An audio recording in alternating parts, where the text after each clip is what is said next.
Hey guys, what's up? It is Ripe again, back with more Neighbors from Hell and entitled People's Stories. Without any further ado, let's dive right into the stories. The first one is titled, Neighbor chopped down the property line between our houses. He loses a quarter of his backyard in return. Now, this incident takes place a couple of years ago. I was in high school and my parents had just bought a new house. We were renting our previous house, so to finally own a home was important to us and we were overly excited. The house itself was also pretty spacious and had a nice backyard, which was a major plus. Although the neighborhood setup was quite different from what we were used to, as the houses were closer together. In our previous neighborhood, there were 5 to 10 houses on a street. Regardless, we were excited to start living in our new home. We did not think it would be a problem. However, shortly after moving in, we discovered it was a problem. See, with one of our neighbors in particular, his house was so close to ours that he could see into our kitchen from his living room. My parents were pretty private people and enjoyed the privacy and security of their space. So, of course, they were bothered that someone they did not know could see into their kitchen. My parents even mentioned that the tightness of the space between this part of the house would not bother them if the neighbors could not see into their kitchen. So, since we were already sprucing up the backyard and the house itself, my mom had the great idea of planting some bushes and small trees in front of the kitchen window so that we could create a blockage from our neighbors seeing it. While I totally thought we could have just hung some blinds or a curtain, we live in a particularly sunny state and it is nice to sit in the kitchen in the morning and drink a cup of coffee with the window open. So after some thought, I came to the conclusion that putting the plants there was a great way to keep our privacy while still being able to do things in our home that we should be able to do, like opening a window. My father helped her research some local landscaping companies and found a company that would do this for her. It was a little expensive, but my mom loved gardening and whatnot, so I was sure that she was going to take good care of her fence. The landscapers came out one weekend and planted the new bushes, fixing up the yard nice and neat so that they blended in. The bushes looked great and my parents could sit at the table with the window open while they sipped their coffee and ate their food. Well, imagine their surprise when we woke up the next weekend and the plants were already gone. As a matter of fact, it looked like they had been chopped down. My mother was so upset, and of course, seeing her so upset, my father was furious. Now keep in mind, we did not really know our neighbors yet and the guy next to us seemed friendly. He always said hi or waved but never really partook in conversations. Well, my father had concluded that he knew something about this, or maybe that he did it himself, since these plants were between our houses. It turns out that the second thought was right. The guy admitted to chopping down our plants, but he was an absolute butthole about it. He had told my dad that these plants were on his property line and that he did not want them there. My dad told him there is no way these were on his property line since they were so close to our house. Besides that, my dad asked him if he really thought these bushes and plants were on his property line, why would he not come to speak to us first so that we could find a solution? The whole purpose of the plant fence was to create a sense of privacy, and now there was someone we did not know within feet of our house with an axe. My father decided to replant the trees and bushes and called up the landscaping company again. The company was really understanding and decided to only charge them 25% of what they had paid before. However, my father had asked them to bring the plants and bushes in pots and set them in our backyard because he was going to call a land surveyor to officially mark the property line first. They agreed and dropped the plants off one day while fixing up our front yard a little bit. Imagine my dad's surprise even more when he woke up to a loud chainsaw noise at 2 in the morning, and guess what? It was that damn guy, the neighbor, cutting down the plants in the pots. Not only was my dad absolutely pissed, but he was also a little scared. Who operates a chainsaw at 2 in the morning? So he called the police and let them know that our neighbor was in our yard with a chainsaw unprovoked. Well, upon the police call, the next day we all agreed for land surveyors to come out. The potted plants could have been on this guy's property line, so we had to figure that out first. Although I really doubt it was. And yes, I was right. It turns out that our neighbor's fence was 11 feet over his property line, which means that our backyard and fence was a lot bigger than we thought. Over the next couple of weeks, we watched in satisfaction as orange tape surrounded his house and his backyard was shrinking while ours was growing. He also had to pay more than $10,000 for the damage he had caused and was also charged with trespassing. And Ripe stars, if you enjoy the stories about crazy neighbors from hell, then I would really appreciate it if you could also like the video, because that would help my channel tremendously. Thank you so much in advance, your help is very much appreciated. Karen does not realize I'm a citizen, tries to enslave my wife and I with fake debt. This is a story about somebody much more well off than I, expecting me to meet their financial obligations, while also demanding that I falsify medical paperwork and commit insurance fraud while withholding pay. Basically, my wife and I had just immigrated back to the US and needed jobs and a place to stay. We thought we had struck gold when a fabulously wealthy woman hired myself as a groundskeeper and maintenance guy and my wife as a cook and maid for her elderly parents. The pay was low, but part of it involved being able to live rent-free in the second house on the estate. The elderly couple were extremely senile, but still the sweetest old folks you can imagine. It was a really nice property, so for a few months everything was great. Then, about 3 months in, my wife noticed the pantry, which was itself bigger than our living room, was not being restocked by the grocery delivery company that normally did these things. We contacted our employer, who flew into a rage that managing that sort of thing was our responsibility, so she had cancelled the delivery service without telling us. It became apparent that she fully expected us to notice and take care of it ourselves. When I asked her how she expected us to pay groceries for her parents when she didn't even tell us she had cancelled the service, she became extremely irate. Direct quote, "Then why the F do I sign a check to each of you every week for?" Yeah, this Karen honestly thought we should be using our personal paychecks, which were not very big to begin with, to pay for her parents' upkeep. After much deliberation, she grudgingly left us a credit card to go out and buy groceries for her parents, which added to our workload at no extra pay, but we didn't have anywhere else to stay and no other job lined up, so we just dealt with it. Well, another few months go by and she contacts us again. She wants us to sign something. The paperwork shows up and it's requests for medical documentation from an insurance company. The chick wants us to attach our timesheets to it, sign it and send it back to the insurance company.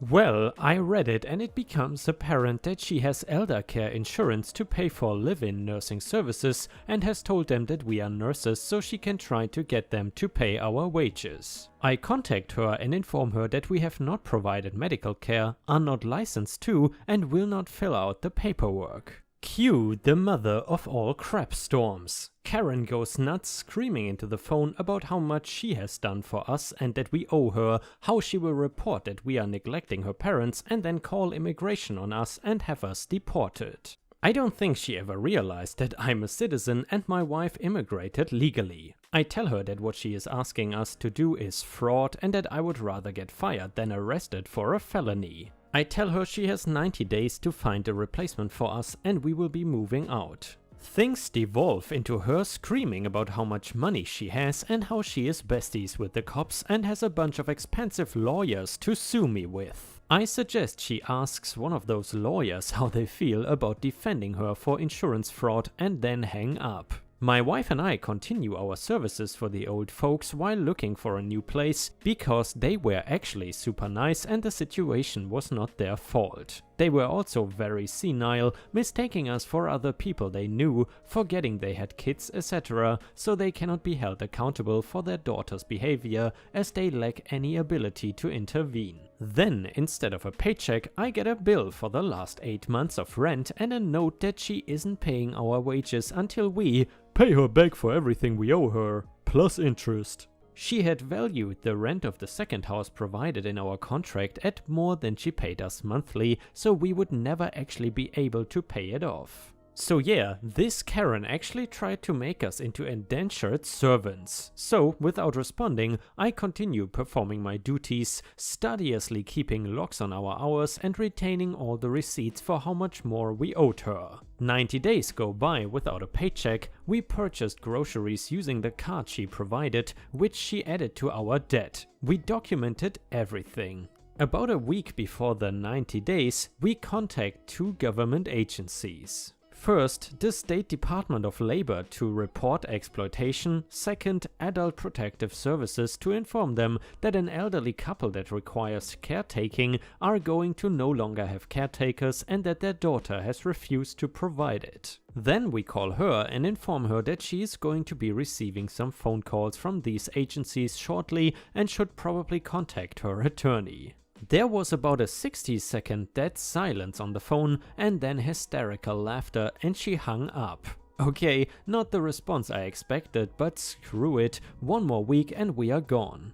8 hours later, she shows up in the driveway in a rental car. This woman bought a one-way plane ticket to come out to the estate and report us to the cops for trespassing on the property. This of course doesn't work because we have a tenancy contract, and if she wants us gone, she has to utilize the legal eviction process. She then tries to claim we are illegal aliens, which at a quick glance in our wallets and our IDs by the cops proves false. She is starting to shriek at them about if they know who she is or how expensive her lawyers are, she will do XYZ. The cops look that unique combination of irritated and amused that cops dealing with some dumb stuff that they aren't allowed to comment on get, and advise her not to talk to us or attempt to enter or go near the guest house. She moves into their house that night and presumably takes over our duties. I would go out on the balcony every day for the week before I left to drink my coffee and smile as I stared across the big luxurious lawn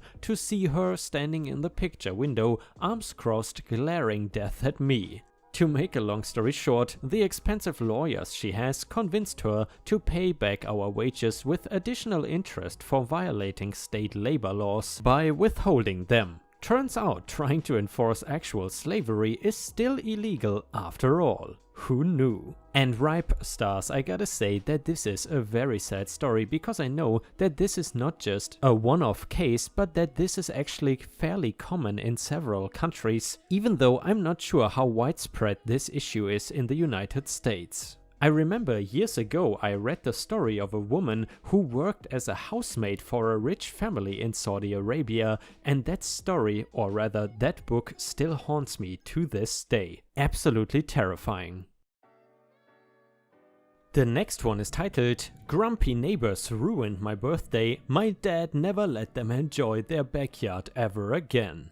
We are going a ways back here. I think I was 8 years old, so that puts this story in the late 90s. I grew up on a busy street in a suburb. All the houses are basically right next to each other. On one side of the house we had the grumpiest, most miserable old couple in their 70s as neighbors. We have a big family and enjoyed cookouts during the summer months. They hated us having parties, and we were not even doing anything out of the ordinary. Just the type of people that would complain about basically anything for no good reason. Well, it is my 8th birthday party and we have our typical big family get together. Well, my favorite gift that year ended up being a Globetrotters basketball. We had a hoop and had a blast playing around. Eventually, the day goes sideways when my ball bounces over Crouchy neighbor's fence. All that separates our driveway/basketball court from their backyard is a stockade fence. Well, a whole neighbor was outside, proceeds to grab the ball, take it into his shed and stab it with a screwdriver. I had never seen my father so angry in my life, but he is not an idiot and didn't do anything stupid. From that day on, he never let them enjoy their backyard ever again. We could see their yard from our house, and anytime they would go outside, he would go out back, crank up his air compressor in the garage, and slam a basketball against the backboard as hard as he could until they went inside. did not even pretend for a second that he was doing anything but making as much noise as possible. He never gave up, never stopped until the grumpy guy eventually died 2 years later. We take petty revenge seriously in this family. And the next one is titled, Evict Me? In Russia, tenant evicts you. A couple renting a 2-bedroom subletted room to me on a month-to-month lease. I mentioned in the interview that I had done legal work in a housing clinic. This is important later. It started off great, did not talk to them much, just worked, came home and loafed in my room. Literally used the living room once. Cleaned all dishes immediately after use. I am confident that I am a model tenant. All my prior roommates say so. This kind of confidence proves very useful when it turns out you are living with gaslighting nutbags. They slowly started losing it about every little thing. Forgot to flush the toilet once, they threw it in my face in every argument for the rest of my tenancy. I watched The Walking Dead with my brother, like at 6 to 8 PM at reasonable volume. They lost it about noise and advance notice for guests despite no prior discussion of notice. They accused me of stealing their frozen goods. One time I cooked an entire meal while girlfriend was in the living room watching a movie with her shoulders hiked up so high they might have been earrings. I ignored it until I had to take my meal and leave and could not remember whether the light had been on when I entered. I already knew I was effed. I guessed that it had been off, so I turned it back off. She charged at me screaming, "Excuse me?" I literally hid behind my bowl of spaghetti marinara. We locked eyes in silence as she huffed and puffed like a tapatio pooper. "You want the lights on?" "Yes." Flick leaves in silence. These complaints were all accompanied with F-bombs and personal attacks. "I honestly expected more integrity from a lawyer working at this. Cannot fix stupid." And always assumed bad faith on my part. Disputes were only ever communicated over text, even when I asked for verbal discussion as a more human medium. It was clear to me that undiagnosed mental struggles were at play. I would guess narcissism for him, anxiety disorder for her. I would always try to lower the decibel to find something I could accept responsibility for even when there wasn't anything. But emphasized that I'd really appreciate more manners and that roommate situations can really just fly off the handle and suck for everyone if people are not careful about how they communicate. So can you please find a more constructive way to communicate, such as XYZ, etc. I know this from experience, again housing clinic. The last time I explained that they clearly struggle with confrontation, whereas I live and work in it, and this is going to be worse for them than me if we flip the switch they are trying to flip. Nothing doing. Finally, one day my bestie came over. To be nice, we watched TV shows, but in my room, quietly with the laptop's native speakers. We fell asleep on accident around 11 PM on a Friday. The next day we got dim sum.